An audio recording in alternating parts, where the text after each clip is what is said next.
Cheese rolling festival ప్రతి సంవత్సరం ఇంగ్లాండ్లోని గ్లోస్టర్ పట్టణంలోని కూపస్ హిల్ వద్ద జరుగుతుంది.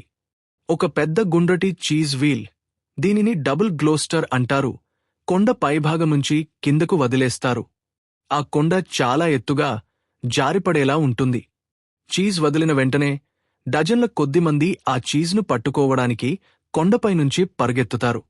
కాని ఇక్కడే సరదా, మరియు కొంచెం పిచ్చి కూడా. ఆ కొండ అంత ఎత్తుగా ఉండటంతో సూటిగా పరుగెత్తడం దాదాపు అసాధ్యం. ప్రజలు ఎక్కువగా తడబడిపడి, కిందికి కొట్టుకుంటూ, జారిపడుతూ, తులకబెట్టి తిరుగుతూ కిందికి వెళ్తారు. మొదటగా కిందికి చేరుకుని చీజ్ను పట్టుకున్నవాడే విజేత. ఇది ప్రమాదకరమైనదే, ఎక్కువగా పడిపోవడం, చిన్న గాయాలు అవుతాయి, కాని చాలా ప్రసిద్ధిగాంచిన వినూత్నమైన సంప్రదాయం. ప్రపంచం నలుమూలల నుంచి ప్రజలు ఈ పండుగను చూడటానికి, ఇంకా సరదాగా పాల్గొనటానికి వస్తారు. అంటే ఇది ఒక రేసు, కాని ప్రత్యేకత ఏంటంటే అందరూ చీజ్ వెనకాల పరుగెడుతూ చివరికి అదే చీజ్ లాగా తిరుగుతూ, కొట్టుకుంటూ కిందికి జారిపోతారు.